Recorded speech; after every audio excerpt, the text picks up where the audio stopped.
it's been a long while. A little over a month.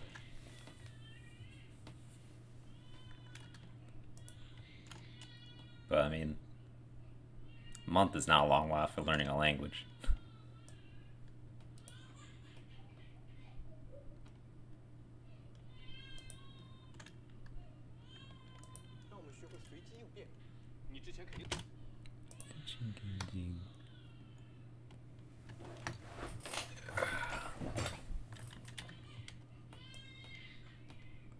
Hello? Are you gonna say happy birthday for like every day? Ever?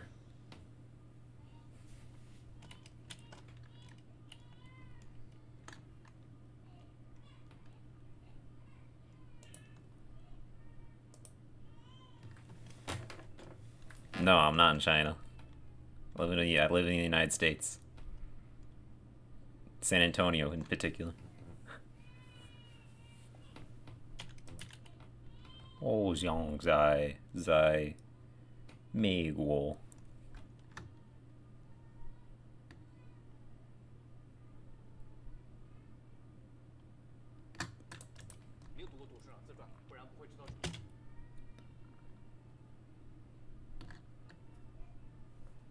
Is your greeting for everyone? I feel like it'd be strange to go up to like everybody and be like, ah, happy birthday.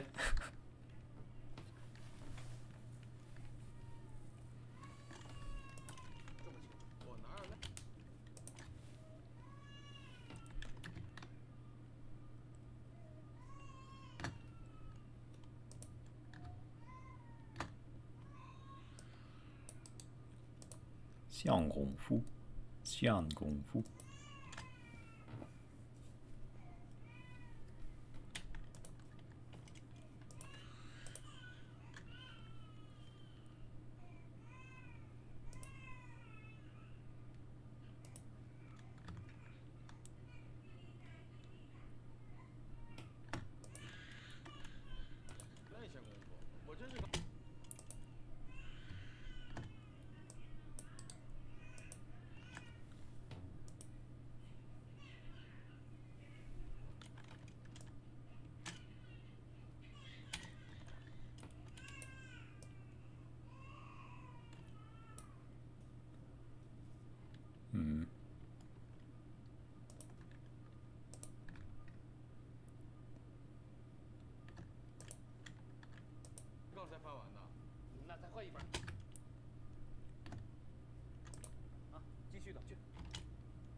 Hate wanting to sneeze but can't.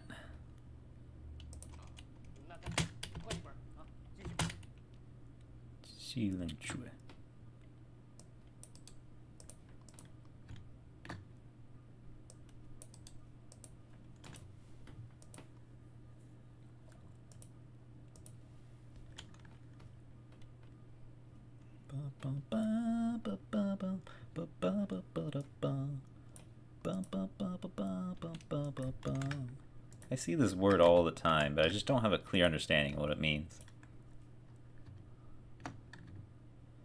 要主而不尽忘。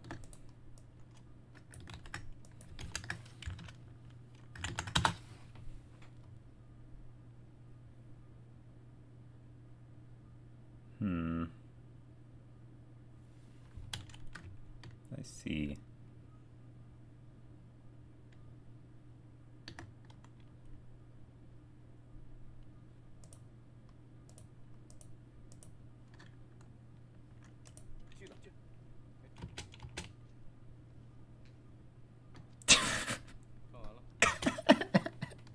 That's so stupid.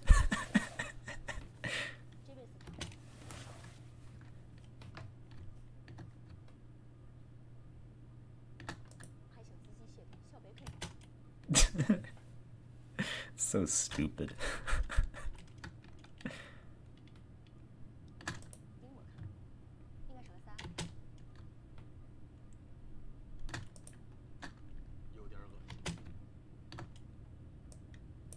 Wow, it's hard to I don't know if I should explain, but like right now in this They're talking about the boss's autobiography. They have this one guy. He went and made a wall of the autobiographies. This is his personal autobiography. So there's no way that he could have read this beforehand, is what she said. So he's explaining. Has a little grotesque.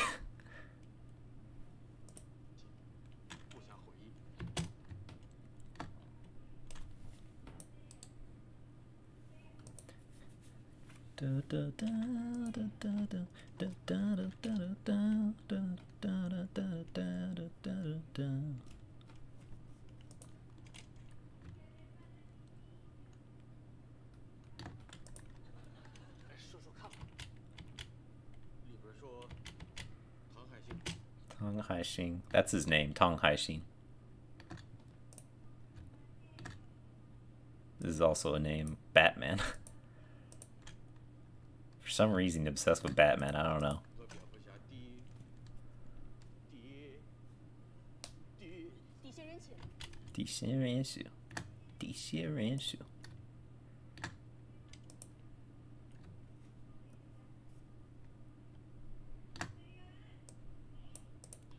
Painful.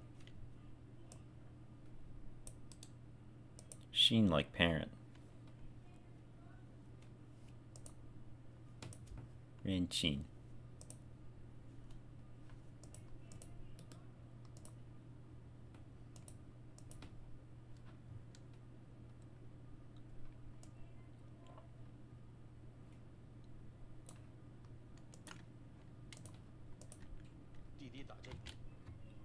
Didi.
Good.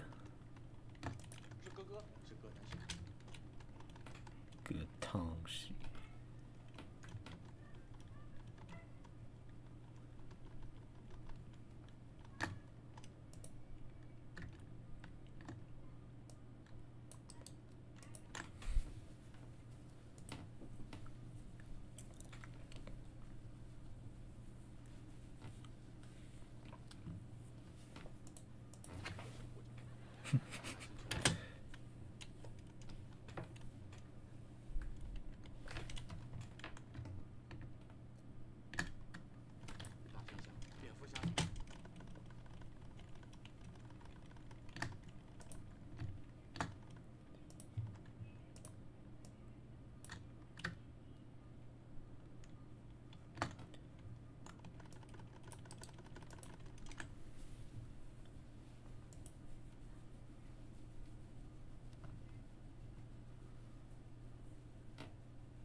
Baby, do you understand me now?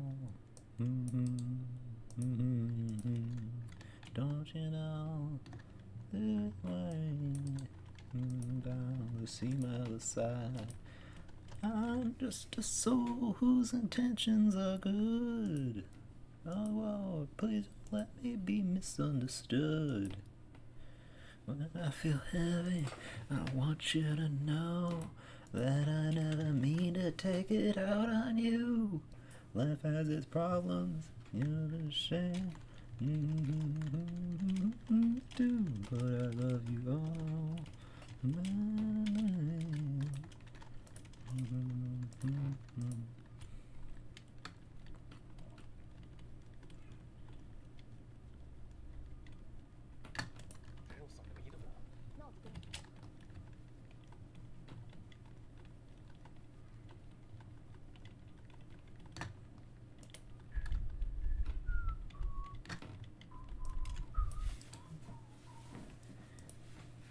I'm just a soul whose intentions are good.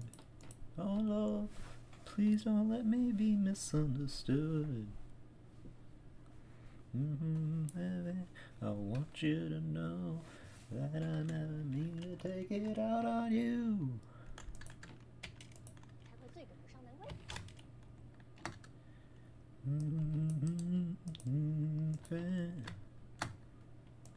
Me and me, 'cause I love you, oh, never human.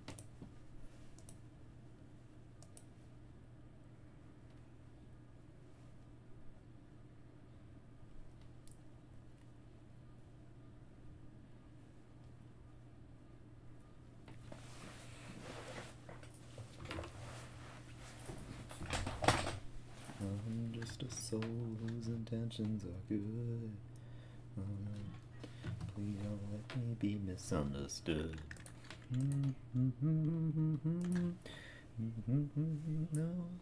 that I never mean to take it out on you.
I want you to know that I never mean to take it out of you.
Hello. Niku. Yaniku.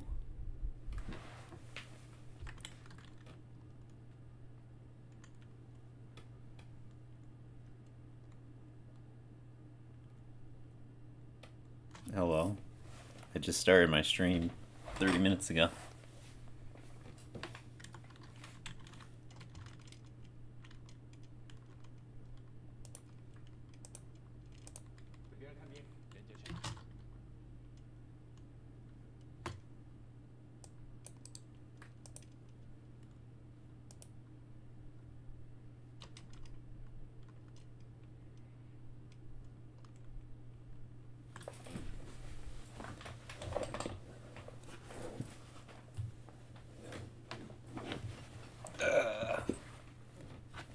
I mean, I'm doing what I did to learn Japanese. It's pretty simple. You learn by seeing, for example. You know, I'm watching TV. I'm looking up the words. These are the words. 人消息精神ke yisheng. And then the meaning of each individual word. Rensha is like family. Is. Jinshen means like spirit. Ke is like a counter word. Yisheng is like a doctor. Or, yeah, I guess doctor is the best translation. I've got this program I have here called Yomi-chan. With it, I have the ability to look up the words just by mousing over. It gives me a definition. This is the definition. I'm using a Chinese dictionary because I already know Japanese, so I thought, well, make it a challenge, see if I can learn using only Chinese. So I've only looked at the words in Chinese. Dengji, Pingji. Dengji means to, like, it's a type of waiting for some sort of thing. Pingji is like an article of some amount of, it's not clothing, but like an item of some sort. Yeah, so this is automatically set up to, if I press this button here, whenever I come across a new word, so wishime yao gui ji keso, so I've got Anki here. So the program will automatically send every new word I see into Anki. So if I go and look at whatever deck, I can look at do. So these are all the words that I've seen in these shows. So I learn like 30 a day. And it's all based off of whatever the dictionary says is a word. So like keso is a word according to the dictionary, or Z. Z would be like to help, hui. But I mean, I've been doing this for 27 days, so it's not really hard for me to read like the easy stuff like wishime yao hui ji. I mean, 30 a day is, I mean, I could probably do more in Anki, honestly. But it's like you need to pick an amount that you know you'll be able to do for every day. The way I calculated 30 is I took a calculator and decided, well, I need to know, say, roughly 10,000 words in order to watch a random TV show. It's just a rough amount of words. So if I want to do that in 365 days, I need 27 words a day. So I just decided, oh, I'll make it an even 30. So if I learn an even 30 words a day, then within a year I should be able to watch a random TV show. So, I mean, to me, it's not really the grammar per se that's the hardest part. It's know the existence of an amount of words so that it's not that difficult. Like, comparatively, I probably know maybe 8,000 words in Japanese. Something like that. So it's kind of a question of like, what's your time span? And for me, I have like a fairly short time span. I want to be able to pop in any random TV show and not have to sit here and like look up new words every 10 seconds. So that's why 30 words a day is like my amount. But I mean, you don't need to know like 10,000 per se to watch. It depends highly on the TV shows and whatever you're watching. And you'll naturally come across like way more than 30 a day just by reading random stuff. Like if I were to pull out a Japanese book right now, I could probably come across 30 new words to me in like one page. I just add every single word I see, because the thing is like the words that are frequent, like wishame means why. This word is like extremely frequent. Like I see it often enough. I don't need Anki to know the most frequent words. That's not really the point of Anki.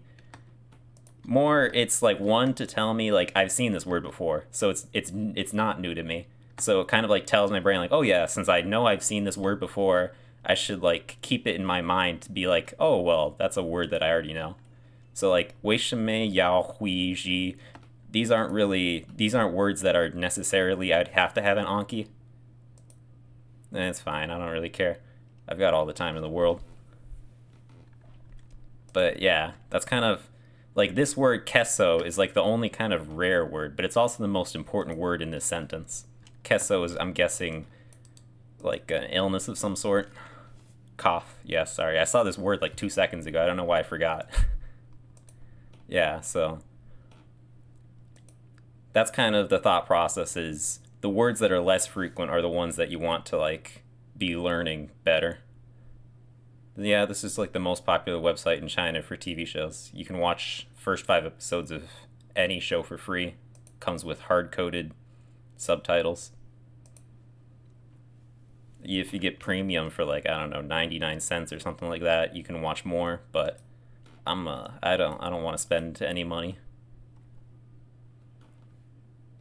But yeah, that's essentially the thought process. You don't have to use like, I have a Chinese dictionary, but you can very easily get like a English to Chinese dictionary. Like, I wouldn't recommend starting only with the Chinese dictionary. That'd probably be impossible for the vast majority of people. But yeah, I just like look up words as I see them, and eventually over time you'll see the words more often and it'll just like stick in your head. You just have to see more words more often.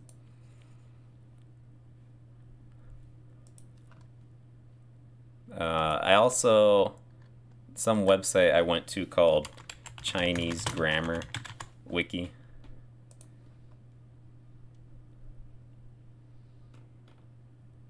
Yeah, no, I think the thing is at the end of the day, you have to think about it in terms of, like, I don't know if you have any friends from other countries, but, like, I have a friend, he's Russian. He's only ever been to Egypt and Turkey, but his English is, like, above a native speaker almost. Like, his English is, like, I don't want to say it's better than mine because that sounds bad, but, like, he can use English words and English phrases, and you know, he could like do scientific stuff with his English knowledge.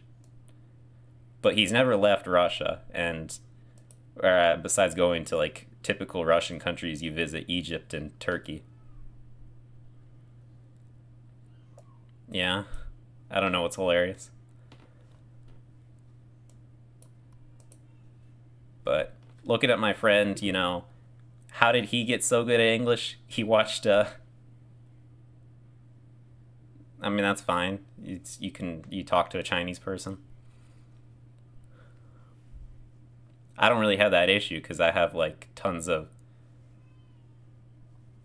Yeah, I mean, I think the problem is that they don't know enough Germans to say whether or not you're an American or a German. But yeah, I mean, think about it like your childhood. How come you're speaking to me in English in like what's clearly native level English? You know, you perfectly understand what I'm saying right now. You're using expressions and putting together sentences like a native speaker would without any errors. You have like zero troubles with the English language. How did you get to that point? You know? I'm guessing you probably watched a lot of YouTube. I can imagine without ever exactly. You know, you have to do what you did as a kid. You need to, and you know, it's a long-term thing. You're not gonna like one day just wake up and suddenly you know Chinese, but you know, you gotta imagine yourself like you were a kid. You know, you're a German. You're probably like Stuttgart or something, sitting there in your bedroom. Your parents are like, "Hans, get down here," and he's like, "Wait a second, let me finish my show." And you know, you go through your YouTube, and it's like, I don't know what was popular back then, but you know, you're sitting there, and whenever you see a word you don't know, you hear it, you're like, "Huh, what's that word?" You Google it. You know, it's just something that happens over time.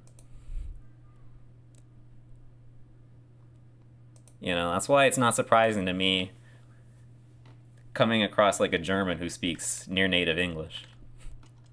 Because you've probably been doing it since you were like, I don't know, 10, 8, something like that.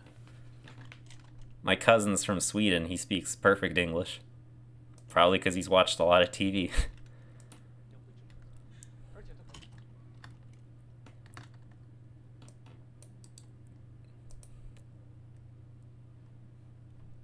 I mean, at the end of the day, like to give an example for myself, I learned Japanese started 2 years ago, a little more than 2 years ago. And I think the thing is you shouldn't put yourself on permanent training wheels. Like, I started reading books in Japanese after like 3 months. I mean, kid books, but like now I can read normal books. You have to like follow what's enjoyable to you and do it every day, and you'll just like you'll naturally get faster. And also don't like use like, you know, I guess I could like switch to English translation here, but like you're not going to learn if you don't see the language itself.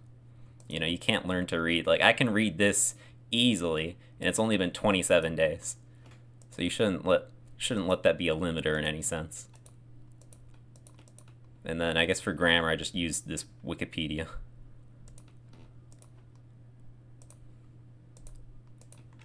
Dun, dun, dun, dun, dun, dun.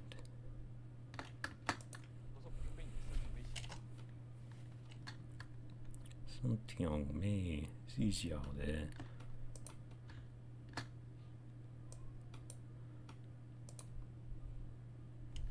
大谢谢了。Is that what I don't? Or that's Thai. Sorry, that's Thai. Thai 谢谢了. Looks weird to me. I don't think I've ever seen anyone say that before. I have the computer and the chat over here, so it's like a little far away for me to read that.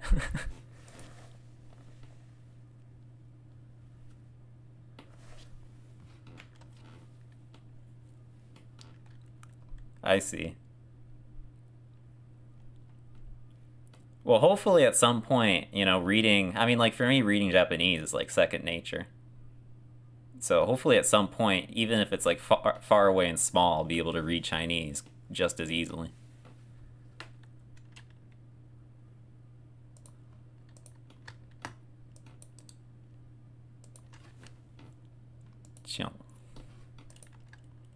Problem is that my dictionary I have here, like, if you see here, you know, if I go and look up at this word qiang, it gives 2 readings. I always go with what Baidu says, is like this first one is the first reading I go for. But like, there's multiple readings here. And going by the dictionary definition, you know, I'm not entirely certain which one is more common. Like, I'm guessing this one's probably the correct one, but whatever.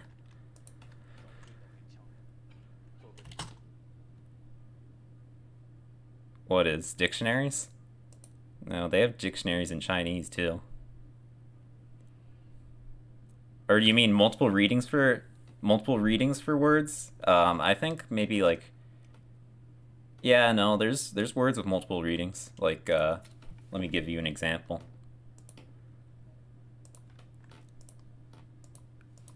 Le.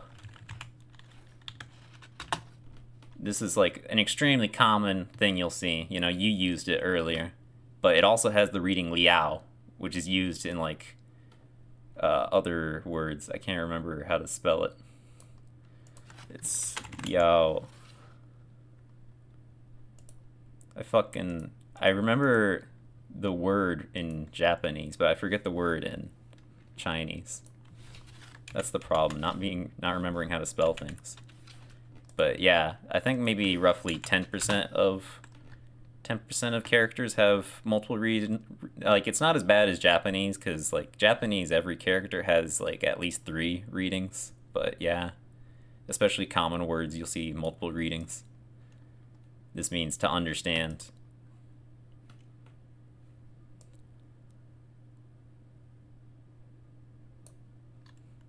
It's used in the word liaojie, which means to understand. How to say understand? Liaojie versus lijie.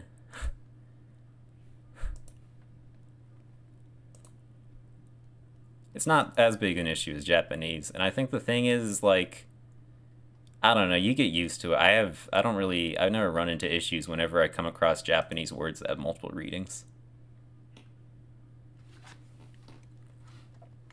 I'm trying to think off the top of my head of words in Japanese that have multiple readings, but it's like I don't even think about it. I just like I see them as words. Like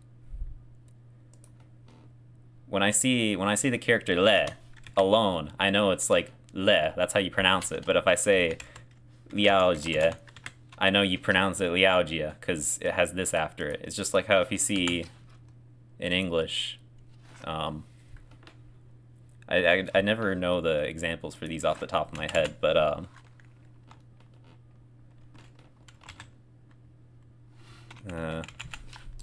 I don't know. It's just like you can. I should probably like write down examples for these things because I teach people English all the time, but it's like I never have examples off the top of my head.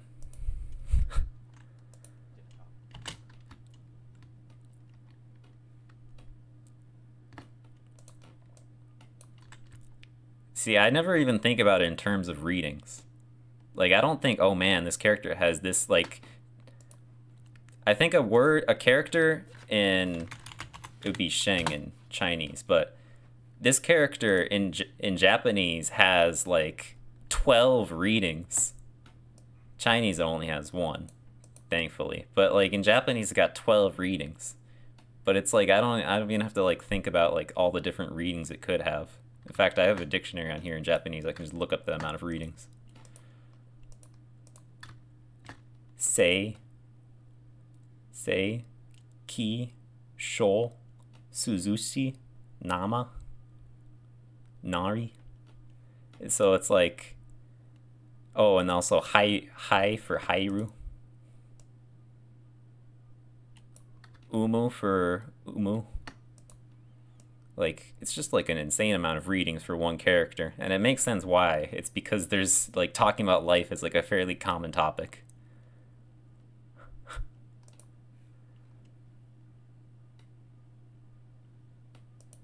Oh, no, not difficult at all. I mean, like, it just takes... You just go in here.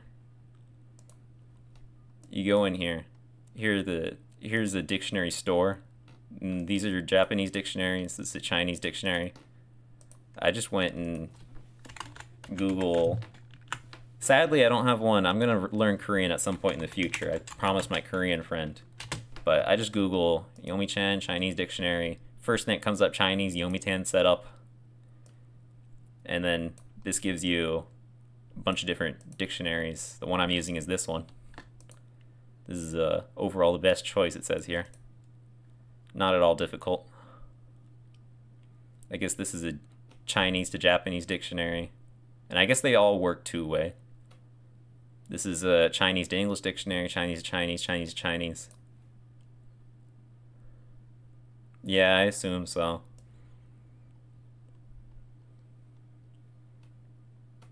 But yeah, and to set up for Japanese is equally simple. You just type in something like Yomi-chan Japanese dictionary, and you just get the dictionaries that you need. I guess here's Fusoft, which I think is the makers of Yomi-chan, and then just like they have your dictionary.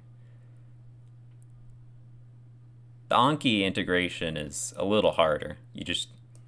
But you set up this, you have profiles, you edit your profile, and then you just pick which dictionaries you want to use for each profile. So like currently I'm on Japanese, and then it gives you this to show like, oh yeah, it sees the Japanese. Then there's a bunch of options, but if you want to set up Anki to automatically make cards for you, you just come into here to Anki integration, and then you have to configure the card format. So you have to get like a Anki, what do they call that, add-on? You get the Anki add-on, and then you have to have Anki open, and then it will automatically connect to your Anki Connect, which is the add-on you need. And you can set up this for card tags, but I don't have that on because I don't see the point. And then you come into here, you come to your card format, and then you just pick the deck. So I guess currently I have 3 decks. The Japanese deck is empty. I guess I deleted the Japanese Anki deck I had in the past, but I'll fill it up again in the future at some point. Chinese alternate. You pick the deck for what you're going to use this profile for, and then you just set up the expression for Igana Plain, Glossary, no dictionary.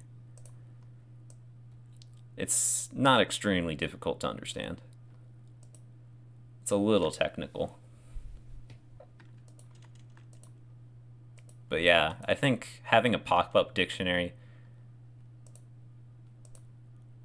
just makes looking up things extremely easy. Card format? I guess I can show you exactly what the card format looks like, but you have the option to customize format slightly within the thing.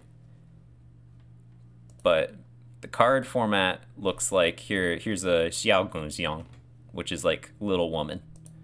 So for looking at this, all that my format does is front side xiaogunxiang, and then back side shows the reading xiaogunniang, xiaogunniang, and then so I just have to read this, and what's most important for me is being able to say the word.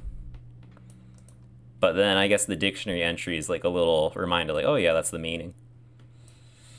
So, small nuhai. I'm not that good at pronouncing, but that's all fixable.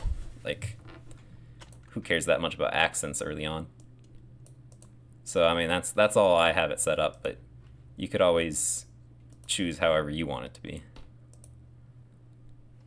And then you just go through that. So it pops up, you see this, and you just say like xiao gu niang, and then you just next. Oh, xiao gu niang. Fairly simple.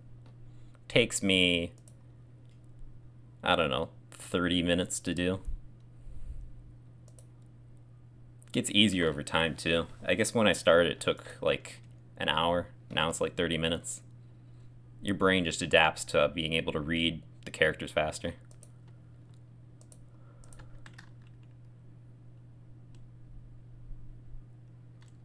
Yeah.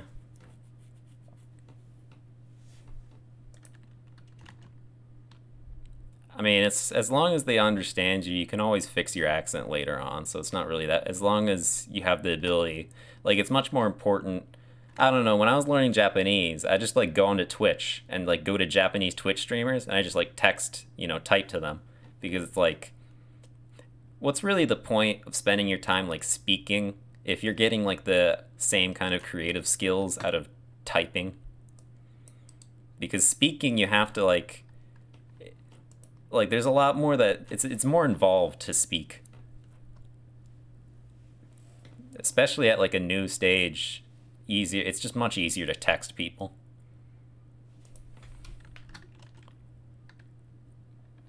Not having to worry about whether you pronounce things correctly. You have like all the time in the world to format sentences however you feel is best. Like, texting people is a lot better. Also, I guess texting, I don't know, going to a Twitch streamer and typing to them, you can listen to what they say and you can hear them real time while you have all the time in the world to think of what you're going to say. I think talking to Twitch streamers is probably a really good way to improve your skills. Especially before like going to a country or something like that.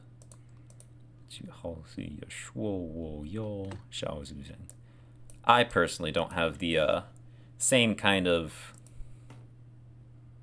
I don't know, I know a lot of Chinese people in real life and Taiwanese people, so it's like not every situation I would be able to just text them if I were to try speaking Chinese to them. But they're more likely to speak Chinese to me. But the other thing I've noticed is that my reading skills are like way much better than my listening skills. Like, if I didn't have any subtitles, I wouldn't understand any of this. Which is fine. I think at the very beginning it's fine to be able to read much better than you can hear. Especially because my ears are not attuned to the language yet.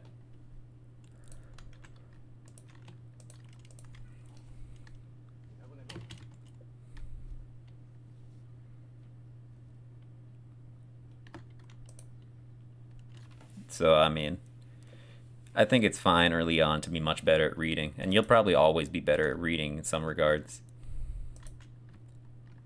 But it's something that I'll have to like improve upon at some point, because you can't live forever without being able to hear complete sentences. And it's like, I don't know, like in Japanese, I don't have any difficulties hearing people and understanding exactly what they said. So it's a little sad going to a language where it's like, oh, now I have to read all the time. I can't just listen. It's especially nice when you're at like a point where you can just listen to someone having like a casual conversation, because casual conversations, people don't really use advanced words often. Like, especially, I don't know if you've ever like watched a Twitch streamer who's playing like a video game, but like they play, you know, they're not explaining, they literally just say what they're doing in game. That's like the majority of Twitch streamers playing video games.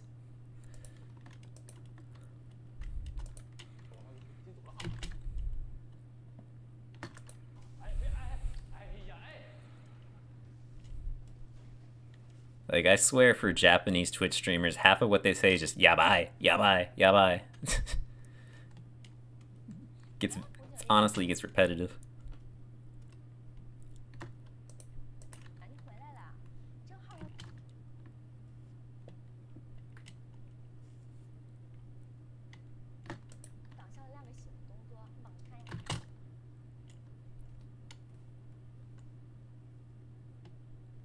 But yeah, I think in all, it's a fairly simple, easy process. You just don't doubt yourself about like how you learn English. You know, you'll learn Chinese the exact same way you learned English. Don't doubt yourself at all about what to do. What's the best methodology? You know what you did to learn English, and realize that it like takes time. You know, I've been here 27 days, 5 hours a day. And still, it's not like I can't sit here and read this easily. Or I mean, I guess it depends on the sentence. This sentence is fairly easy.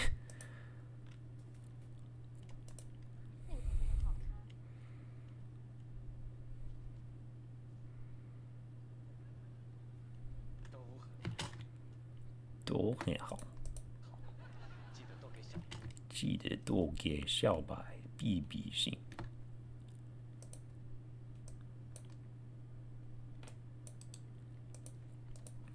I guess we'll know exactly how well I am by the 3-month mark. I think that's the good point to call it quits and say, oh, let's see how well we did with this and that. 3 months is a very reasonable amount of time to spend learning a language, say, in preparation to go into a country or something like that. At least I feel.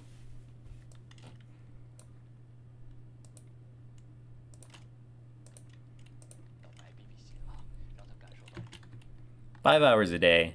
I mean, if you work, 5 hours a day is quite bad for your social life, but it is like within a reasonable amount for someone who's like having to go to another country to learn in. Like if you told me, hey, sir, your job is going to be sending you to Estonia. 3 months, you got 3 months. 3 months, 5 hours a day, seems like a reasonable amount of time to learn Estonian. End up there and not be like complete fish out of, well, I guess you'd be a fish out of water, but go to Estonia and not be terrible.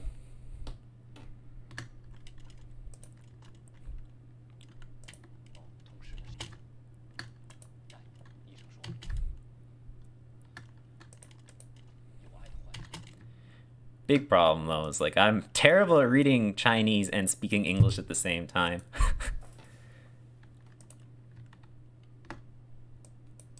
My understanding goes down dramatically having to enunciate and keep a logical train of thought while also figuring out what sentences mean.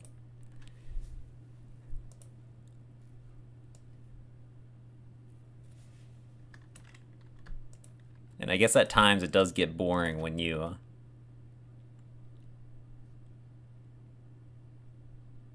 nah, I see no problems with it. It's a personal choice. If you're Japanese, I think the thing is that it's a... See, I think my feelings about like cross-language dictionaries is that they're inherently worse than a native language dictionary because it connects your understanding of one language to another. So if I were to like take an example for like the word mirai, I need to switch to Japanese. Which, you know, if you go and look at that, the word mirai within... Yeah, You know, like if your first thought of mirai is future, oh, this is Chinese definition. It's the same exact word in Chinese and Japanese. But if your first thought when you see the word mirai is like future, then you're kind of like doing yourself a disservice because you're connecting the terms of the words to English terms rather than like understanding the words within the native language. Like if I look at this definition of mirai within the Japanese dictionary I have here, shinmekai, you know, korekara saki no toki, which that gives you a full sentence to understand, you know, from this next of time, you know, the future. It's or I guess you could also add in the nani ga okiru ka wa mataku shinjiang no. See, the Chinese is getting in my way because this would also be a reading in Chinese. I'm reading that in Chinese instead of Japanese. Sozo no koshi o denai. But like, when you look at a native language dictionary, you're getting a full sentence and it's explained within its own language. Or if I look at like future in English, the Japanese keyboard is on. If I look at future within English,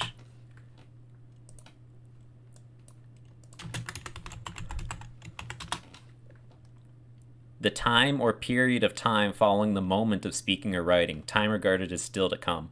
So I mean, like, you're connecting together your understanding of the word future using words within the language itself of what words a native speaker would relate to that word. So like time.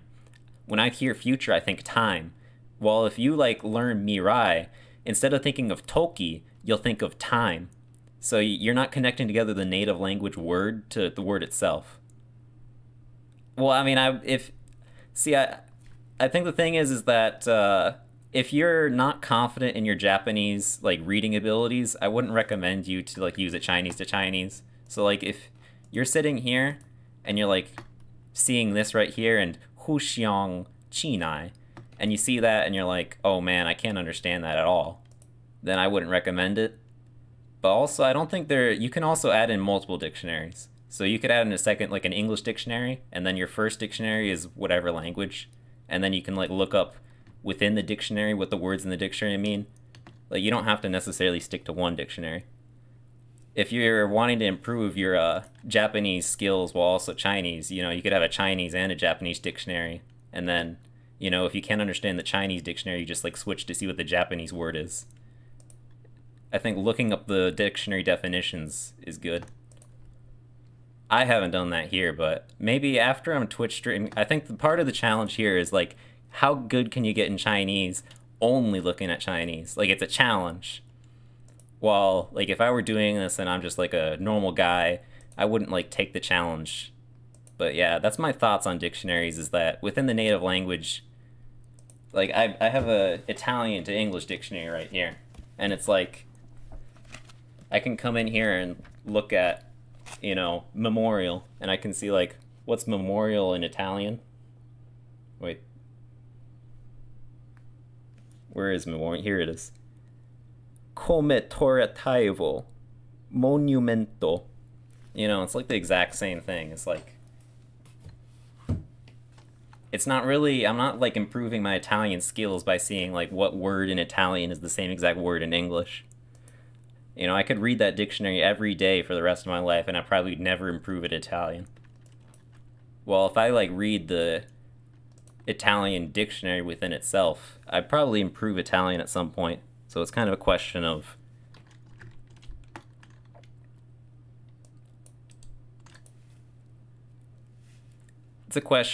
being more exact, trying to connect together the words within themselves. Like, I'm guessing yoi, this word means like friendship. Although it kind of says like here, kinai would be like a parental love.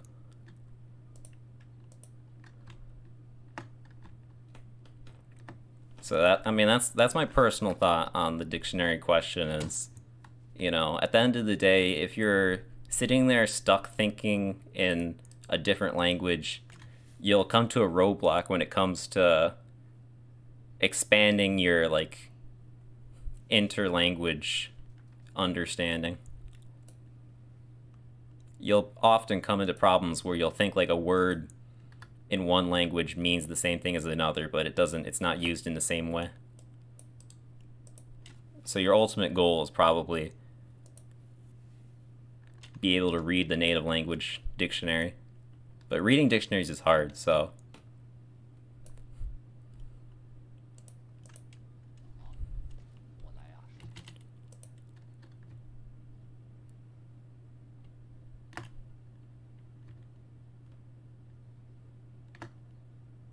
I feel like Jiangbei is like autobiography.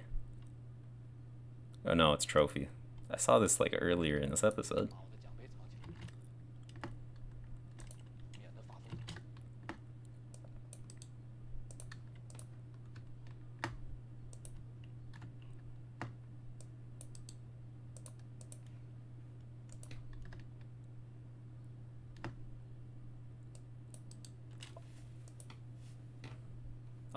Also, I think it's easier to set up if you get like a Kindle or something like that, it's easier to set up a Kindle to have native language dictionaries.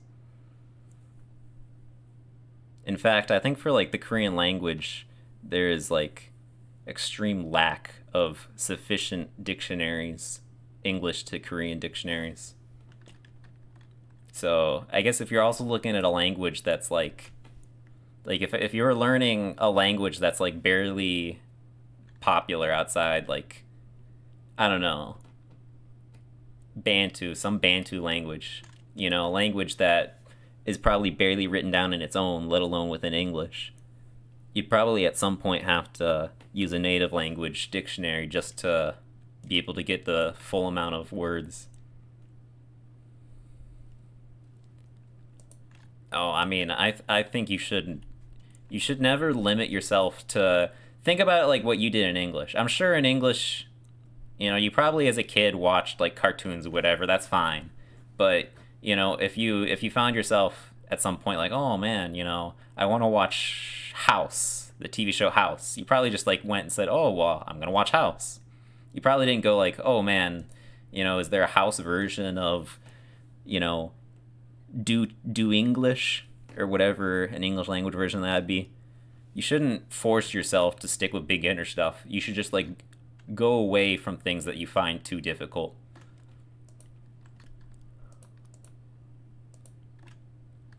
Especially finding the perfect media is impossible. You'll never find like the perfect thing just for you, because life isn't perfect. On the contrary, I can go to this website, iQIYI. I can find TV shows like Chinese people would watch. Like, this is probably popular in China. It gets like millions of views. I guess on this website it's a 9.3, but other websites like a 7.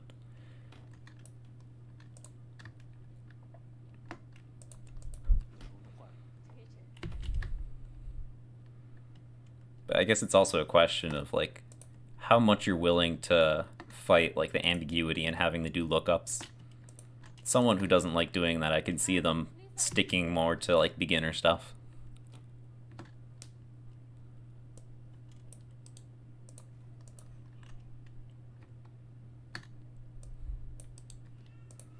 But I think since I started day one on this website, watching stuff on this website, and like now I can like understand more or less like every sentence that's thrown at me in this show. And this is like a hard show. This is a comedy show.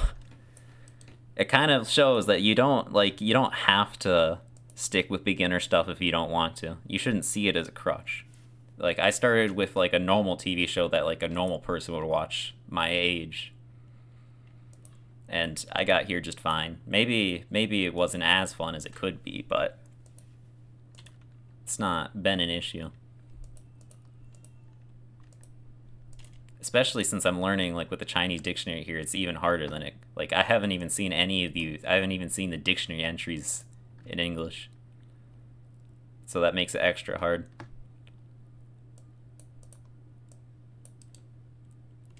So if it's possible for me, it's possible for anybody. Anyone who has the motivation.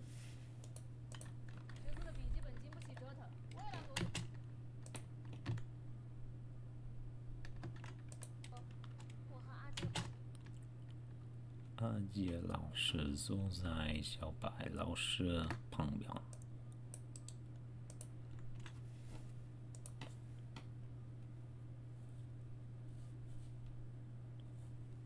Oh, I ideologically believe that you should be capable. I don't know if saying it ideologically is the best way to say it. I have the moral belief that you should be able to learn any language for free, assuming that you have like the ability to find free stuff to watch. You should not feel necessary to have to spend any amount of money besides like your electricity bill.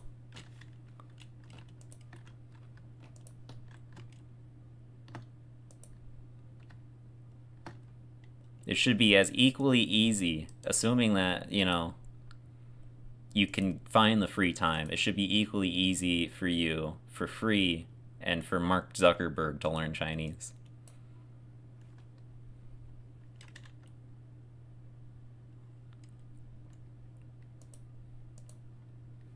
I don't know, I think language learning is one of the things where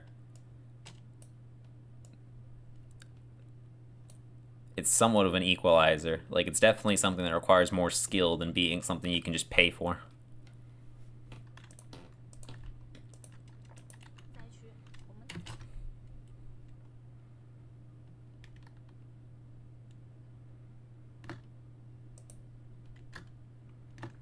I mean, the best free resource that's available is your own brain, you know?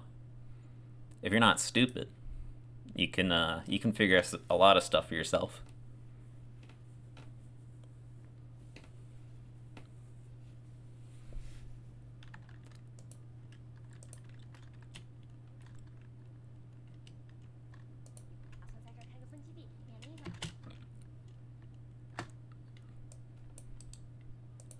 Also, I'm a person, I don't like classes. I don't like school in general.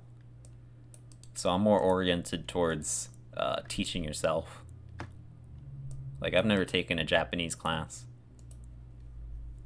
because I don't find it. I feel for me personally, my attitude about things and how things work best, and just how school was for me as a kid, because I didn't pay attention at all in school and I still got great grades. People would come to me for help with stuff. I feel like the person who's at most speed with myself is me.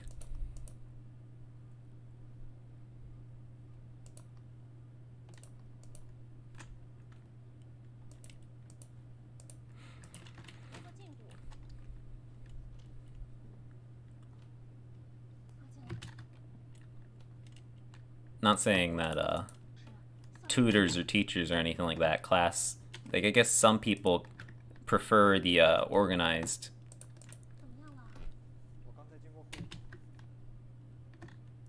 People like that kind of someone coming in with a set plan and routine and having a set kind of information that they're going to give you. They like the rigidity. I think the thing about pronunciation, I mean, I guess pronunciation is important to a degree, especially like getting the tones, 中国. But like I think just being conscious will go a great way for you. Like knowing the difference, eventually at some point when you can hear a language, you'll be able to hear the difference between one and the other. So as long as you're conscious, it's not something that you should go like extraordinarily out of your way. Like, as long as you like know that the difference exists, eventually your brain will work its way out to figuring out how to hear the difference, and then you'll figure out how to like pronounce the difference.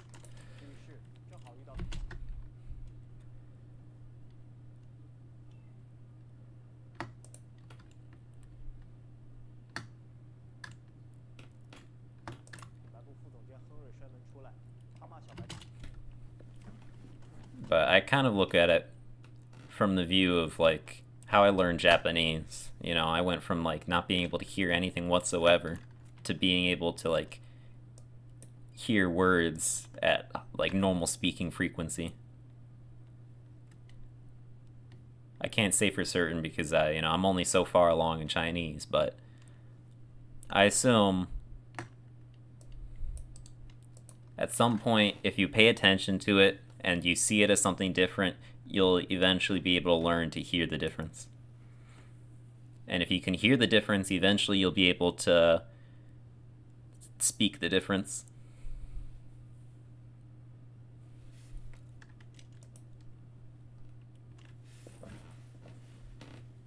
I wouldn't recommend, like, I don't know, setting up an electric shock machine that shocks you every time you get the tones wrong until you get them right.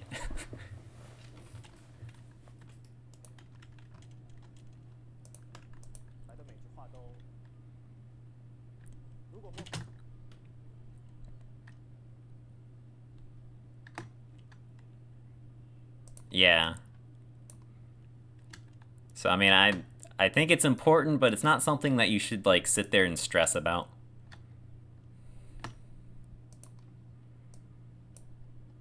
This character's used in my friend's name. Bo.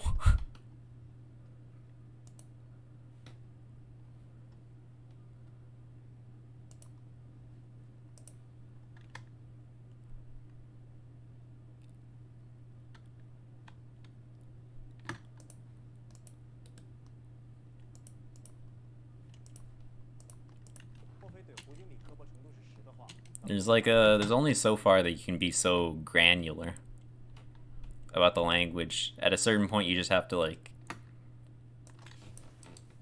I feel like, you know, as an example, if you're a German guy and who knows where, you know, Munich, for example. You're some German guy in Munich and you're, like, watching TV shows and, you know, you see House of Cards.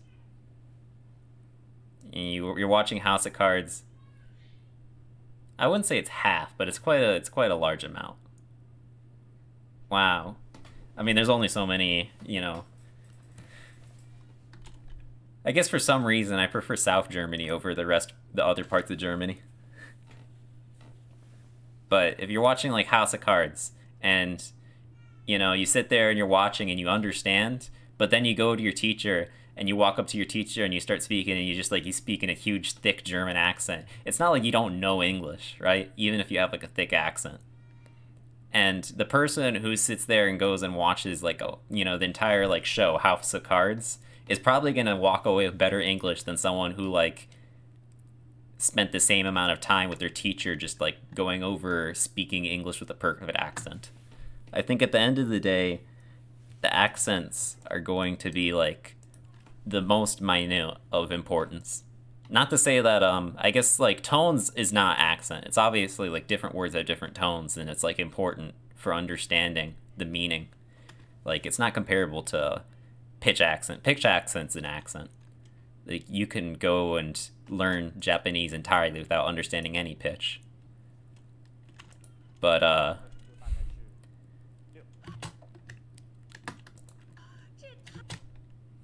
it kind of goes to show how unimportant it is to focus on your speaking and unimportant to focus on your accent. You need to be able to understand what they're saying and be able to, like, formulate sentences in your head long before you need to be able to speak.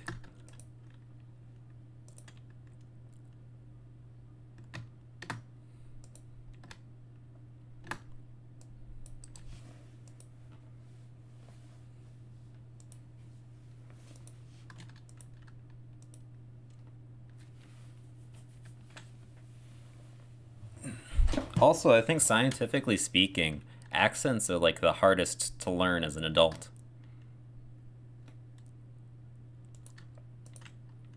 There's, like, some cutoff point where your brain stops being able to hear the difference of sounds easily.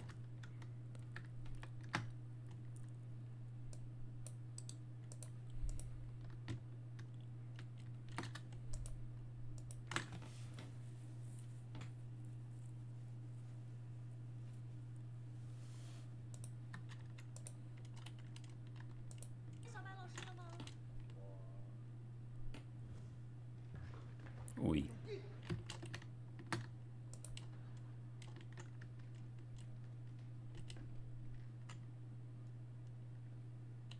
Like, I can speak for my family. My father's not a Native American. Not native. My father is not from America. He's an immigrant who learned English at age 21. And he's got, like, the thickest accent ever that, like, at points I can't even understand him. But, you know, his English is at a native level because he spent so many years in the United States speaking only English to people.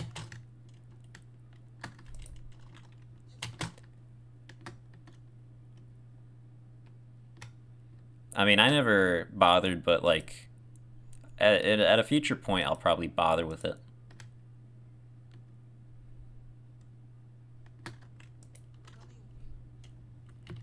And it's like, it's not like it's that difficult to comprehend. Like if I pull up a dictionary entry for, it's gonna say Weila, I need to switch it to Japanese. If I pull up the Japanese dictionary, you can just see mirai. You know, it's just like the pitch is high here and then it gets low here. Mirai. Mirai. So like it's not that difficult to be able to understand the pitch accent. Like conceptually it's fairly easy, even though there's like difficult aspects to it. Mirai. Mirai.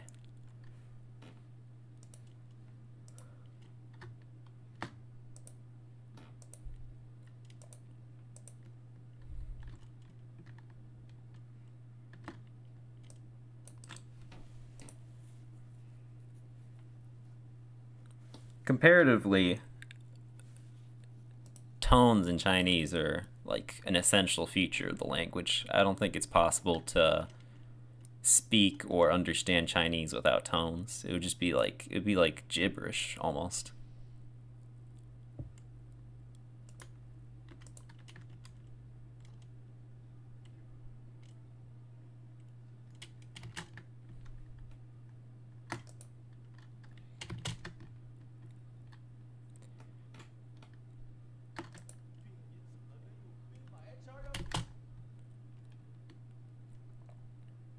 Shidao.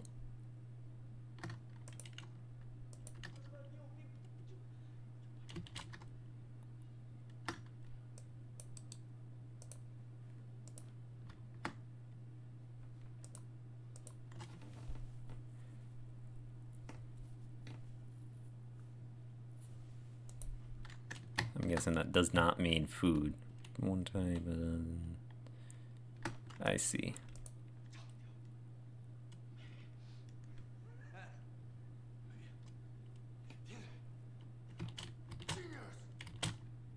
I like he says it in English. You're genius. That's hilarious.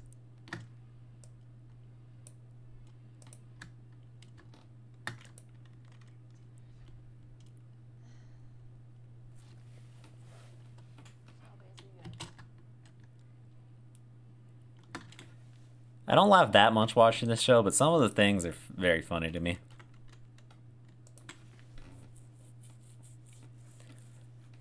Some may ask, why are you watching a Chinese comedy show after 20 days? Isn't that too early? I think it's never too early to start understanding humor.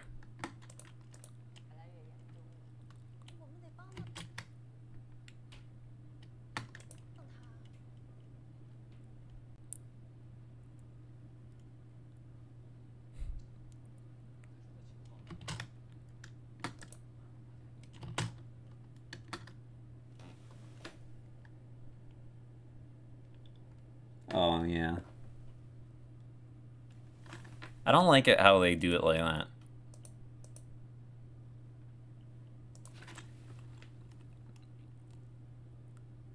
To me, it's annoying whenever I see, like, foreign, like, stuff written.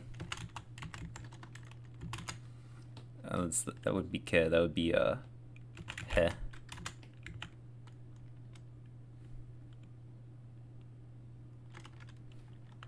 Or would that be hey? Yeah, that'd be hey. I mean, it's kind of annoying because it's like these are actual words. Moo, I've seen this word moo. Yeah. Ni, I mean that's like a hey, he, whatever. I guess the hey is the normal reading. He is the reading that I didn't know, but I knew hey. To me, it's kind of annoying. But I guess it's something you get used to at some point. It's not as easy to tell, like, oh yeah, this is a foreign word. Oh, you can see here, this is the word liaojie. Liaojie. So that's your other reading. Liaojie. Le. 了解了. So I mean, it comes up fairly often. It's a fairly common word. Character has two different readings. 大家也都了解. Yeah, it's just random. It's just completely random. But I mean, I don't know. For if we take for example, Taiwan's leader, Tsai Ing-wen. I wouldn't be able to type her name in Pinyin because I don't know it off the top of my head in Pinyin. Oh wait, here's the Pinyin. But if you look at her name,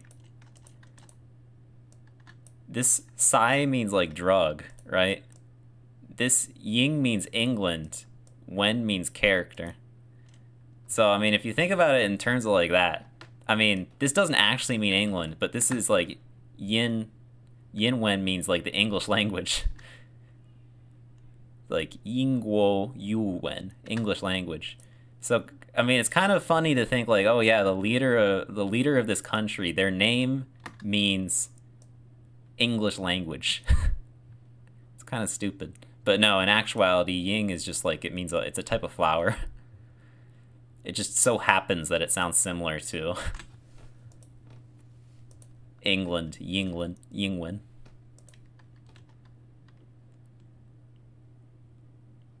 Yeah, well, I guess it's because it's America. It's America. Megwell.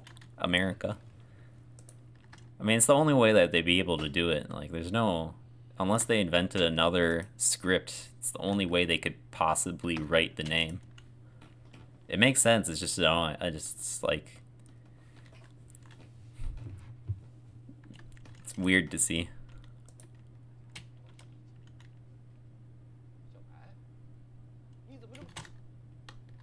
Hey.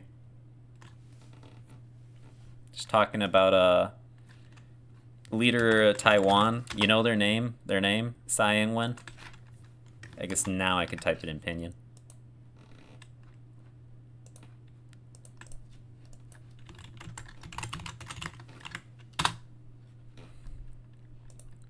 Tsai Ing-wen? Ying-wen means English language. Tsai is like a type of... Is it a drug or is it like... I don't remember what specifically it is.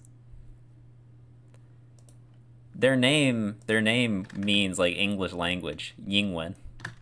That's how it's spelt. That's what it means. No, it's a different Tsai. This is Tsai here, like Tsai. Yesao, which Yesao is like a... Is that running script? It's a type of flower. Because this means grass. Yeah, I guess it's the type of flower, like a...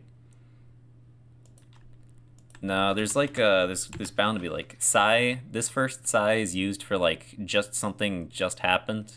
The second one is used for what would that be? It's like food or grass plant. Yeah.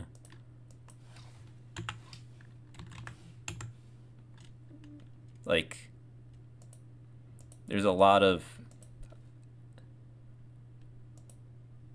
Yeah, I would vote for a guy named Jim Chinese. It's just something I think is very funny. It's like, oh yeah, your name is English. I mean, the same thing though. Like there's the singer. I could imagine like someone having the last name Irish.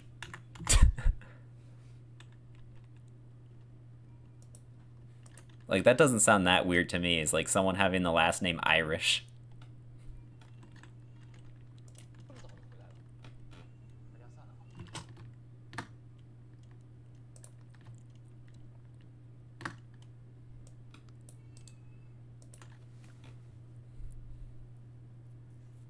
Also, like, Chinese names, some Chinese names are just really weird.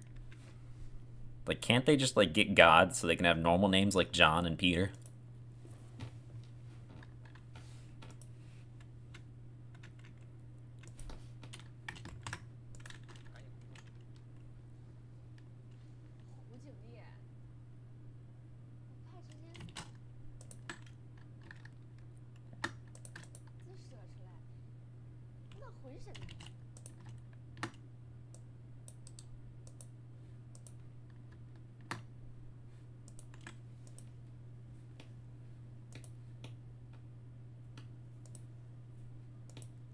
Something I never understood and probably will never understand is people who say that the characters look beautiful. You know, like every, I don't know, I talk to like Japanese, Chinese, whatever. They'll say like, "Oh yeah, the characters are beautiful. They have so much history." But to me, it's just like, I don't know. It's just, those are just words to me. I don't know. I guess I just can't see them as like pretty.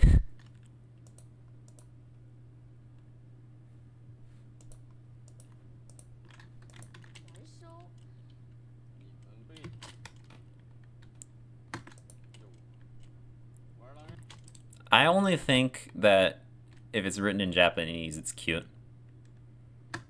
Like, to me, if I see, like, these characters right here, this is, like, simplified Chinese. If I see simplified Chinese, I just think, like, it's a political slogan, like, someone's yelling at me. If I see Japanese characters, I think, like, oh, yeah, I guess that's cute. Like, this is a person that's, like, writing cute things. If I see, like, traditional Chinese, I think, like, too complex.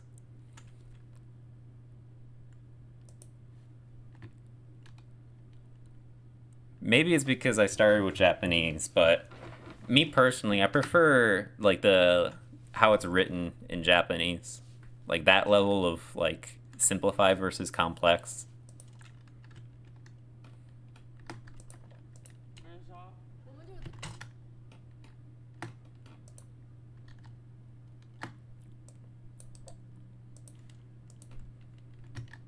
But at the end of the day, it doesn't matter to me. It's just words. They're used to make words to me.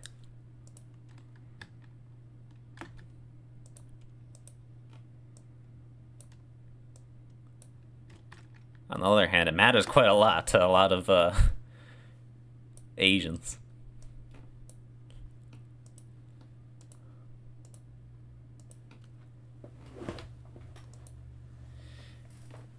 Many arguments have been fought over how the characters should be written.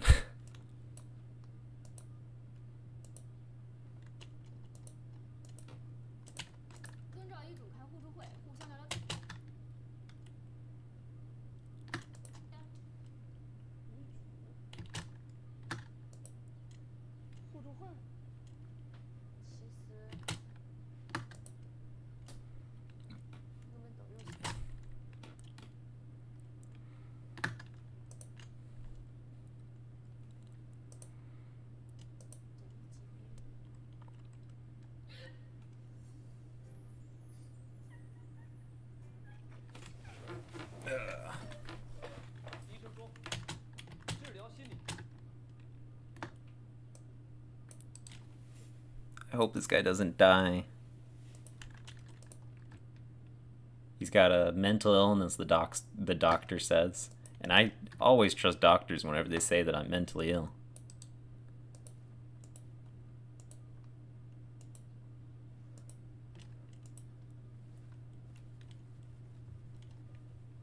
I wonder if they have insane asylums in China. I assume they do.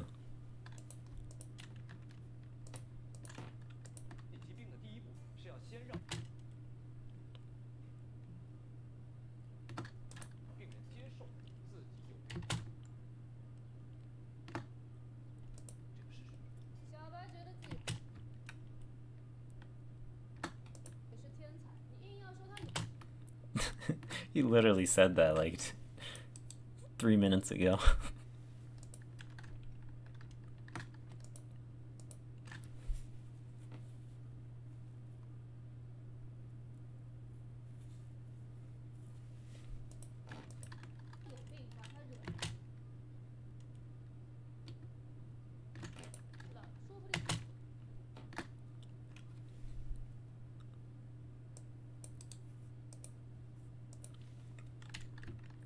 Honestly, though, if you're learning Chinese, I feel like you shouldn't spend your time watching me. You should spend your time watching Chinese shows. You don't learn by watching someone else learn.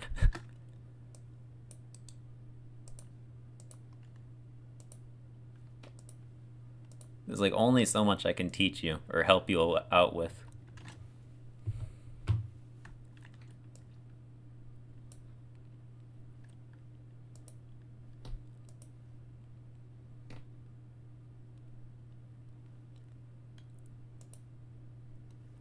Maybe I could give you this, but this is of mediocre help for someone who's like at least not a beginner. Like a grammar cheat sheet. I always make one of them for myself. That way if I'm ever in the middle of watching something, I can always look up the grammar.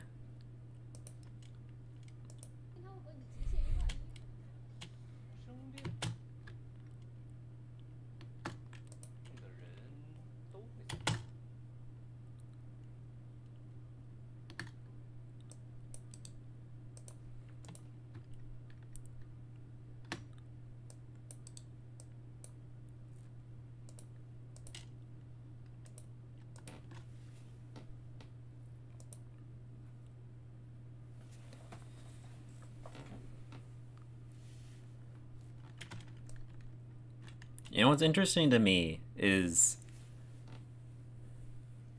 what exactly is popular with regards to different well, I guess it's best to look at this question, or not, it's not a question, but it's best to look at it with regards to Asian countries. But like Japanese culture is very popular for different things. You know, some people are really into sushi. Some people are really into anime. Some people are really into samurai. While like there doesn't really exist culturally like this image of like Chinese warriors. In China there is, but like outside of China, there's not really like people who are really interested in like, oh yeah, the ancient Chinese warriors.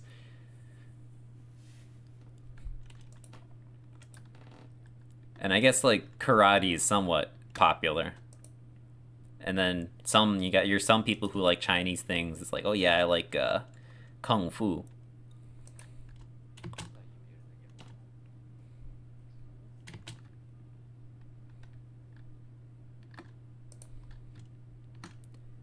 It's kind of interesting how, like, obviously within China, there's like a much bigger difference in like their self-perception of like, oh yeah, our warriors, our ancient warriors, versus outside. It's kind of funny, like what gets. Yeah, I guess there's not really that many people who are into kung fu anymore. But I guess someone who watched like The Matrix might be like, oh man, I know kung fu. Or I guess someone who's a really big fan of Bruce Lee. But it's kind of in. I've never checked to see if it works with the Billy subtitles.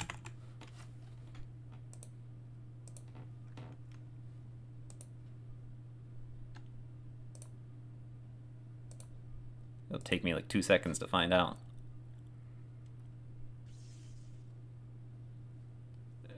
Do you mean like the subtitles for the bullets or the subtitles for like, let's see. It's not working. What happens if I click this button? Yeah, it's not working for the bullets.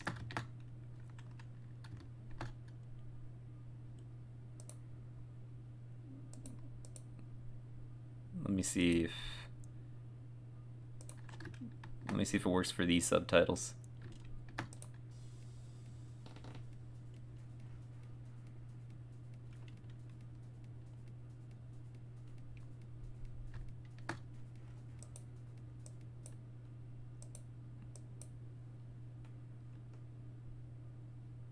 I don't think this person speaks.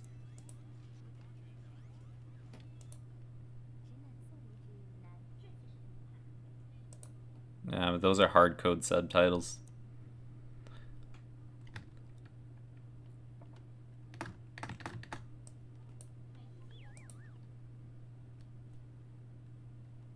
I'm gonna say for the vast majority of subtitles that you're gonna find here on Bilibili, it's not gonna work. Let me see. No, those are hard-coded subtitles. Those are hard-coded subtitles.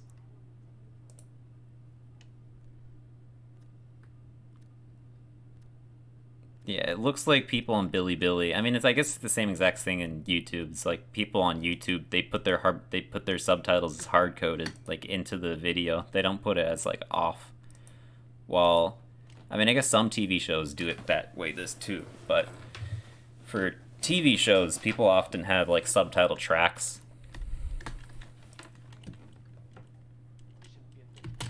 I guess because it's more professional. And at a certain point, it wouldn't matter because you could always just like, once you're at a certain level where the vast majority of words you see aren't like new to you, you can just like get a phone. Oh, that's because that's like the style. No, you have the option. So you see right here, where's the option?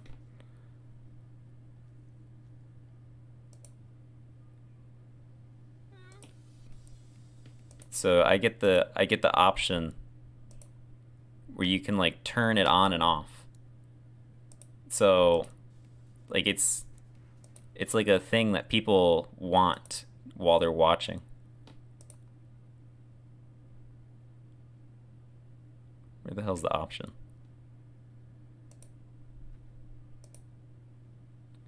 No, I think the thing is, I mean, it exists on like Japanese, like Nico Nico. It's also popular. All right, why am I spelling Nico wrong? Like on Nico Nico, it's also popular.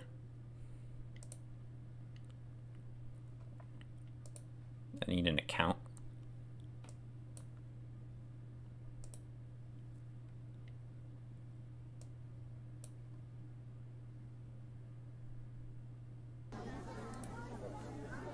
Okay. Nanke out of Orimasu is... That's too fast for me to read.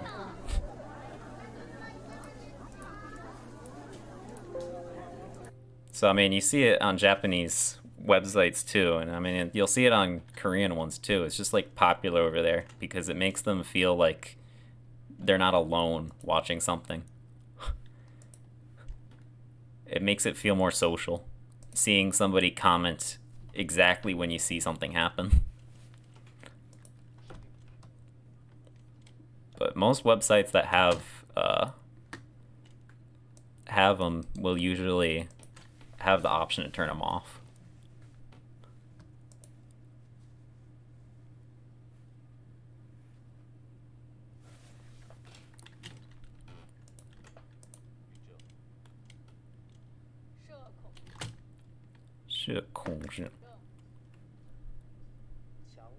强迫症不呱呱不想孤傲人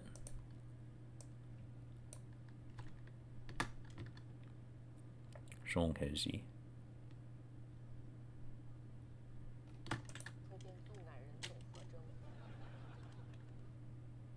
我早就觉得你们有病了。刚开始你肯定是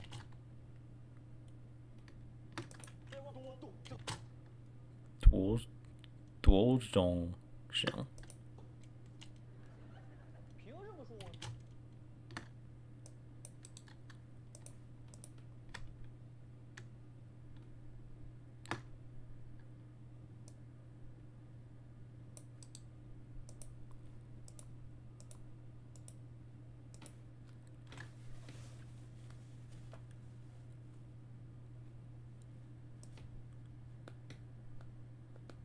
？Now that I think about it, I guess most people don't know that Nico Nico exists.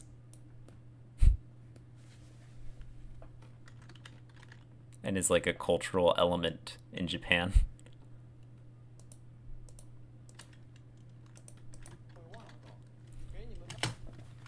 Like, it's kind of self-evident that, like, in China they don't use, like, Facebook, for example, but I guess not everyone knows whether or not they use, like, YouTube in Japan, or if other websites are more popular.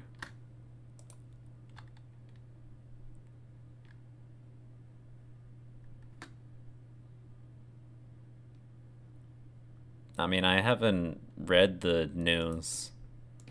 Also, it's like, You're kind of asking. See, like obviously there's like news websites in China and like have varying different like kind of news. Actually, I think someone told me about like a Chinese website for news that they used like 20 days ago. I can't remember exactly what they recommended. It's just I haven't personally listened to the news. And it's kind of like to a lot of people it's a political question because like it's Chinese news. Like all Chinese news is censored to like a certain amount.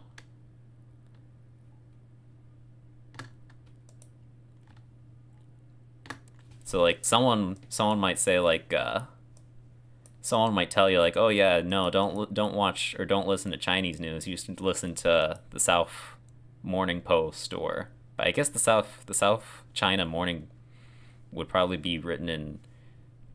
I don't know if they write it in Cantonese style, if they use like the standardized style of writing. Or someone might tell you to read Taiwanese news.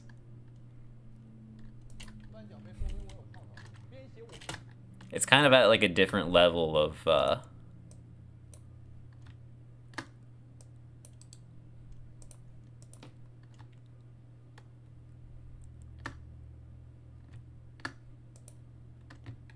because I feel like most people don't really care at all whether or not you listen to NHK or not, even though it's a government news. But I'm also probably thinking about it in terms of Americans because Americans don't, like, no American would ever trust a government-funded news source.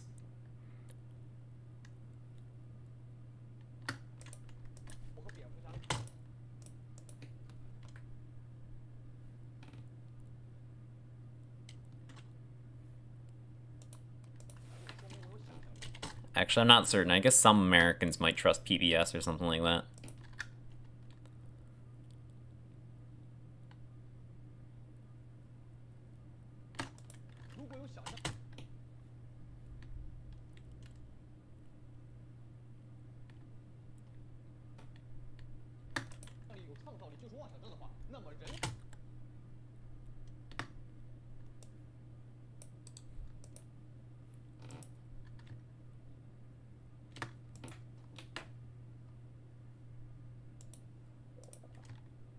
Interesting. They type it, they call humans people. Interesting. I don't know what you'd call that in English. Varieties.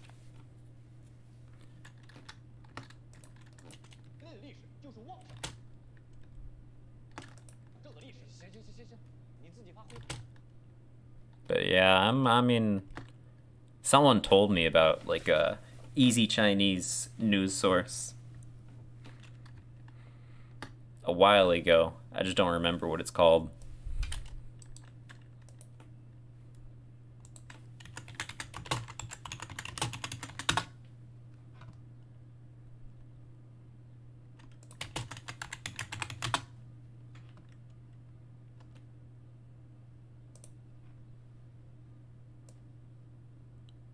Foreign Sea.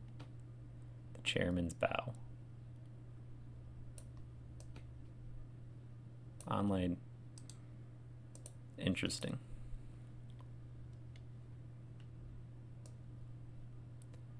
Oh, so this is graded. Taiwan's bookstore gains online fame.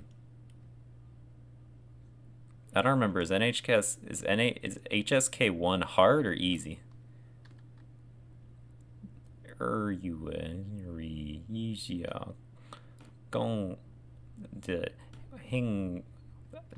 This is like NetReds. Wang Hong. 注定在中国太有开量，谢谢注定的名字叫榕树杨。很多。Which one's the hard one? Is it NHK? Is it HSK6?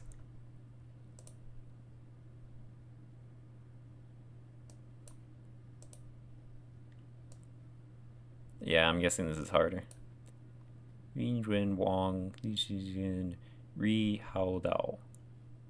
Ru Zhuxia, Zui Xing, Fa Xiang, Zhongguo, Qi Xi, You Liang Zhong, Zhu Xing De Tushin, region Dajia, Sichuan, Daniel,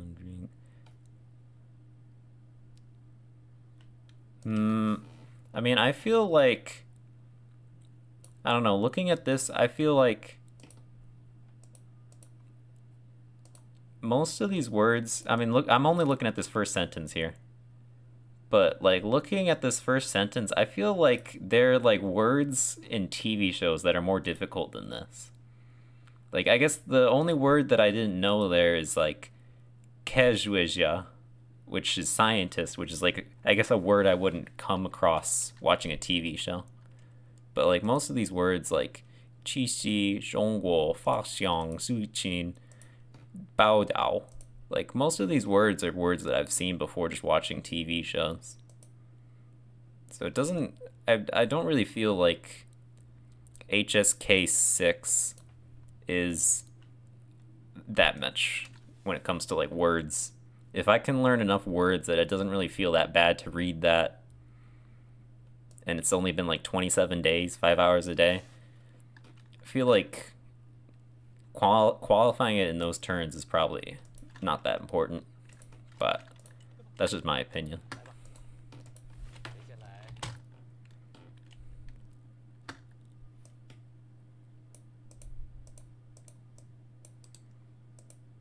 I think at some point I looked at, like, HSK vocab list. But yeah, I guess use this website, the Chairman's Bow. It's got, like, news articles, and it's graded so you can, like, set your level to what your level is you want.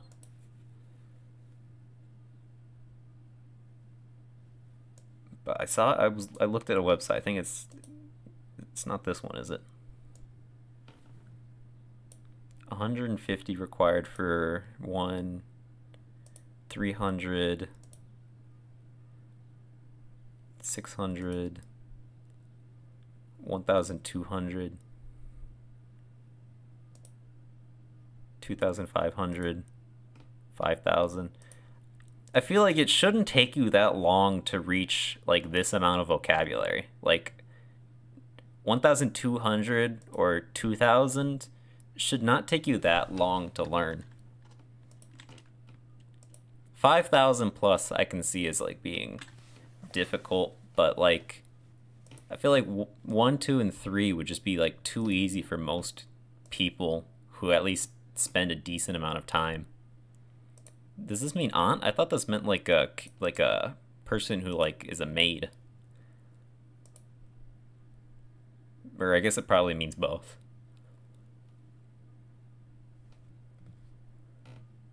Like, that doesn't look like an aunt to me. Those look like maids.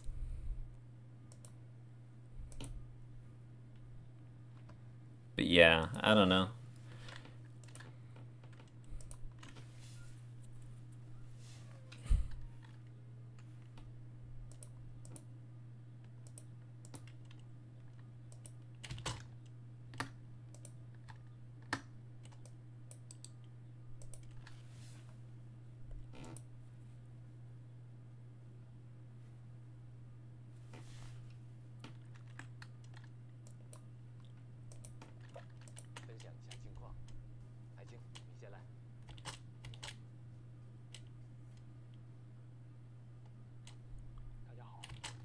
大家好，我是汤海星。我是唐海星。众所周知，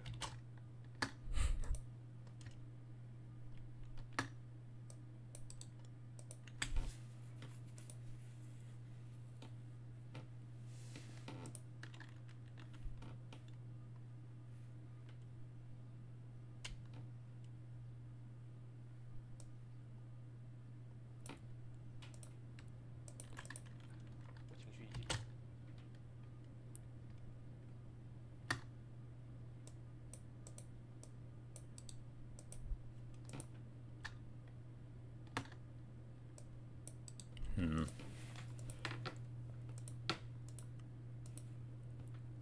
I never understood that because I always felt like it's like the same thing with the Japanese language proficiency test, which I think counts from 5 to Japanese language proficiency test.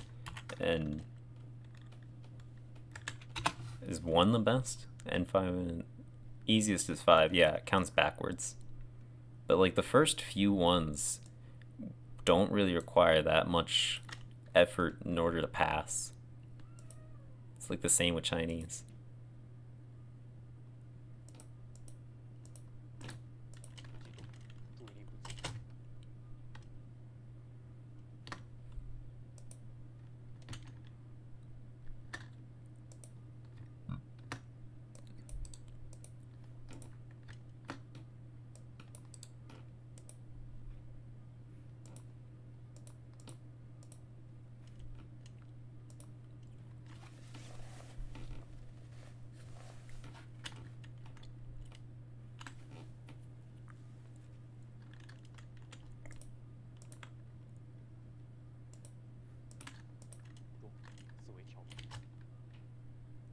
会跳跃。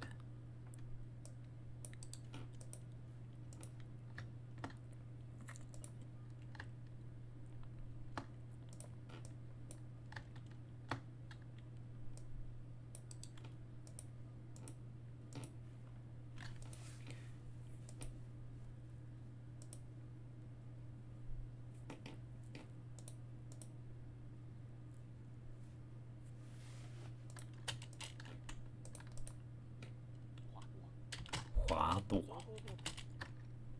这朵东升的。用的不都是小孩吗？难道你还是小孩？小男孩，大家对我很包容。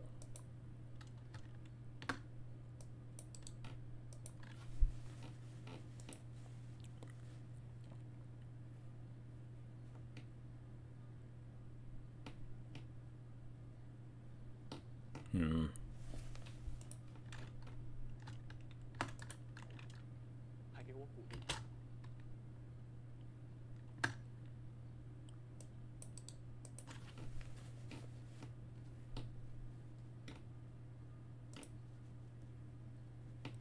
Oh, I guess there's probably a lot of Chinese stuff on YouTube made by Taiwanese. But that's probably harder to get into because it's written in traditional script. And you come across the same issue of not having hard-coded subtitles. You'd have hard-coded subtitles means that you can't look it up as easily.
Good for him. He finished his autobiography.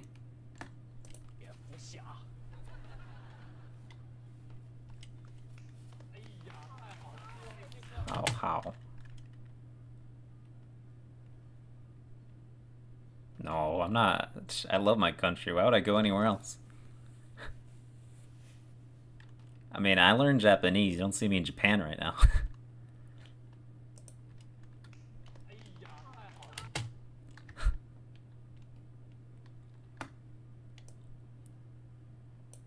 See, for some reason, every single person who comes in always has this idea that I'm going to move to China. I guess you're the first person who's thought maybe you're moving to Taiwan, but I don't know. For some reason, I guess people want to learn Japanese but not go to Japan more than people want to learn Chinese and not go to China.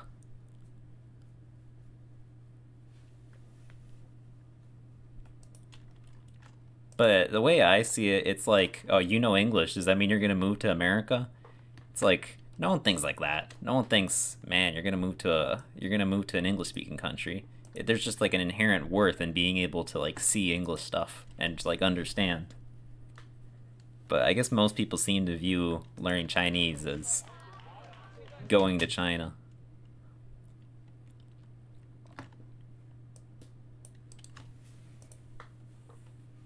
Not that I'm opposed to ever going to China or Taiwan. That's fine. I don't think it's very offensive to say, "Oh, I thought you were going to Taiwan."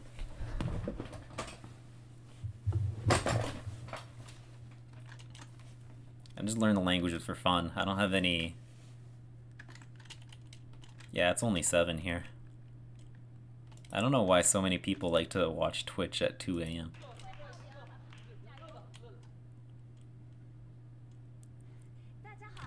That's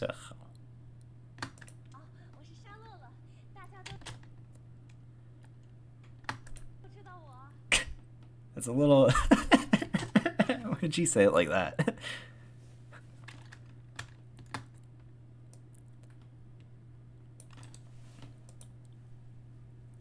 At some point in the future, being able to do business in Chinese sounds very nice to me, though. I see it as a worthwhile investment, economically at least. I think statistics show, I mean, they show these statistics in America, but like someone who knows, for example, Spanish will probably see like a 1% increase in their paycheck. Someone who knows German sees like, I think 3-4% increase in their paycheck on average. Someone who knows Chinese sees like, I think an 8% increase in their paycheck.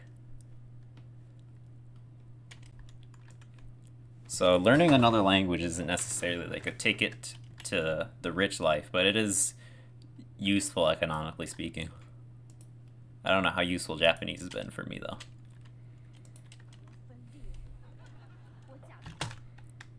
Also, if I happen to know multiple Asian languages to a decent degree, could definitely move to an Asian country and like work within Asia doing cross-company stuff, cross-country stuff. So I'm not entirely opposed to the idea. It's just not something that I actively have sought out. Usually you hear the story as like someone goes and says like, oh yeah, I did a semester abroad. Like I studied in Beijing for like a year. Oh yeah, I was an English teacher in Japan for a year, 2, 3 maybe. But you never really hear the story of like, oh yeah, I just entirely learned the language, never left my country. Sometimes I visit there now.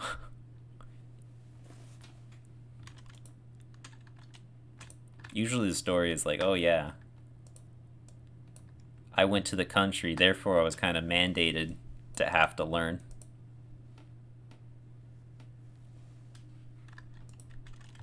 And that's when I learned I love the language, so I'm going to keep speaking it every day, and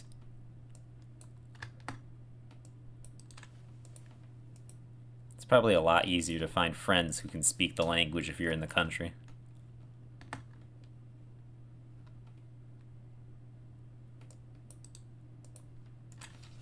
God damn it, Baidu.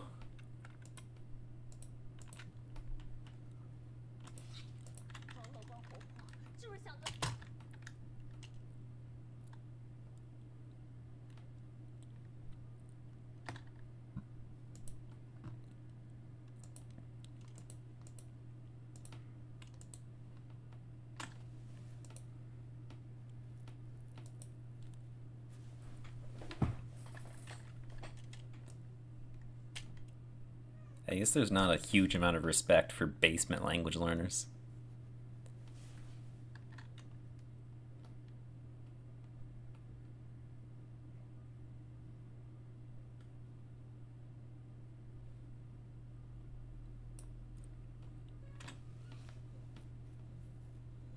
Yeah.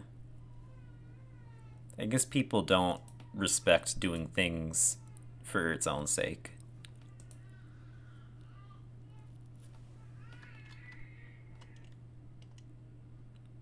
If you tell someone you're learning Chinese, it has to be for a good reason, because why else would you learn such a difficult language? For fun? It doesn't make any sense.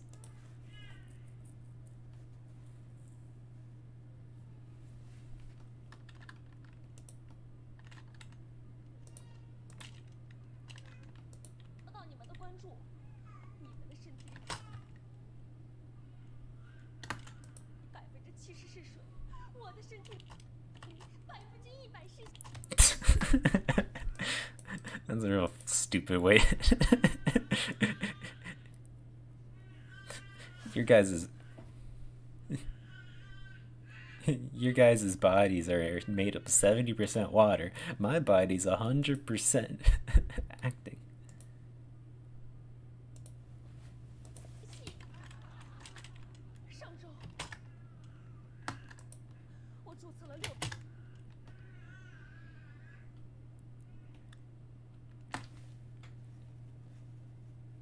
For some reason, I don't know why they don't have this as a word in the dictionary, but Weijing is just the word for TikTok.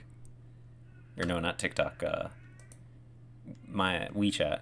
That's just the Chinese word for WeChat. Why is it not a word?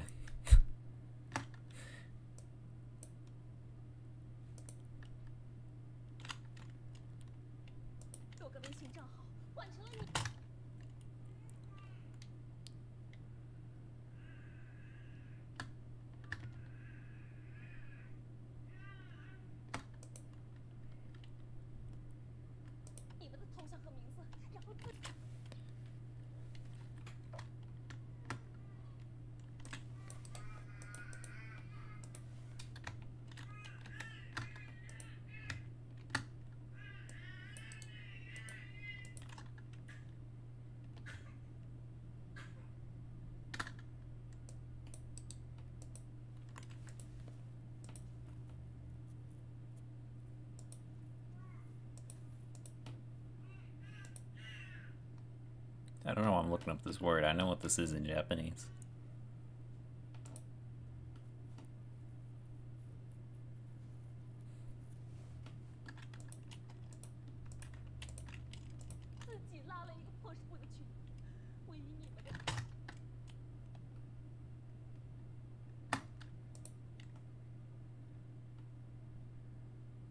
Oh yeah, you need an already existent user to, well, I guess if you don't have a Chinese phone number, you need an already existent user to scan you. Like if you send me your WeChat, or I don't know if it would work over the internet or not. I think they started doing that in like 2019 to cut down on so like whenever I'm like searching things on Baidu, sometimes they'll pop up and show like this screen where it has to like you have to move it in order to like set the picture up right side up. It's because, you know, there's a very large amount of like what would you call them? Scammers in China. So it's kind of necessary to put up these mechanisms in order to prevent fraud. So if you're a fraudster in China, your phone number is regulated to a large degree by the government. So if you have a Chinese phone number, it's perfectly fine. But if you have a foreign phone numbers can be spoofed very easily. Although I guess Chinese phone numbers can be spoofed also. But it's just a method to cut down on scamming, which is a relatively large issue in China. Not to a degree where it's like, I don't know, they don't get like, here in America we get like fake phone calls like every second of the day.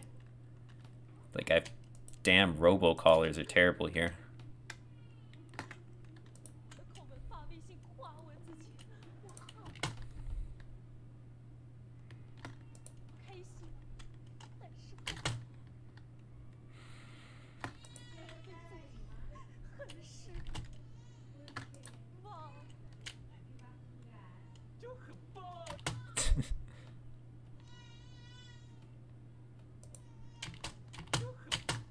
就很棒。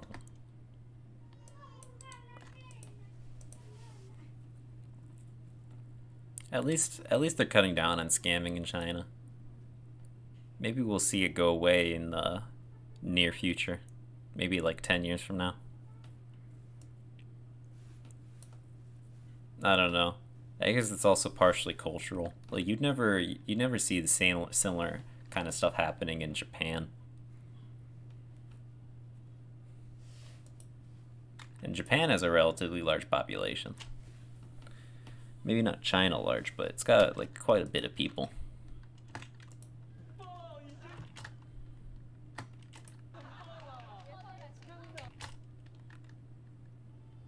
That's something you'd never see happen.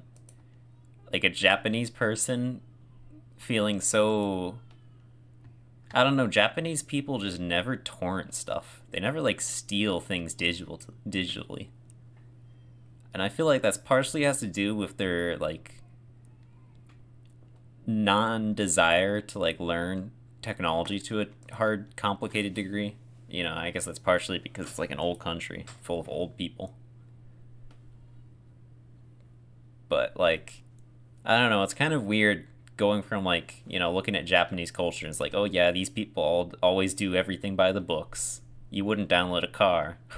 And then you go over and you go and look at like China. It's like, oh yeah, you know, I'm torrenting things 24/7. That's just what we do. I guess especially weird coming from, I'm an American, like I torrent shit.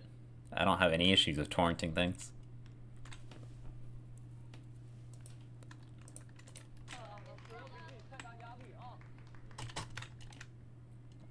I guess my personal view is that Chinese are very American-like.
Chinese are at least more closer to Americans than Japanese are to Americans when it comes to the minutiae of the cultures.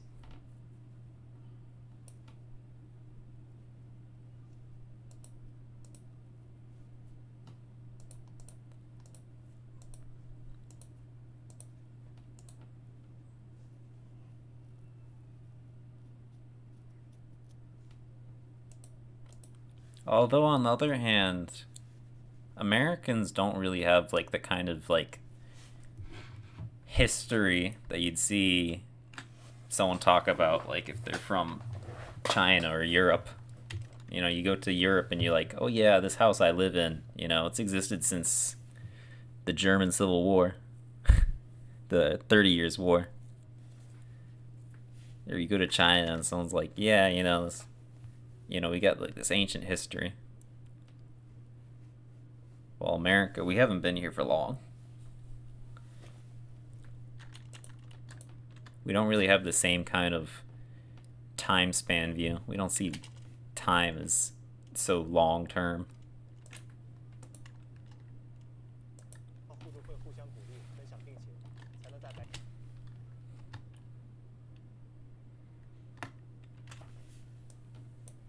Although I guess a Taiwanese person probably agree with that because Taiwan's like very recently colonized.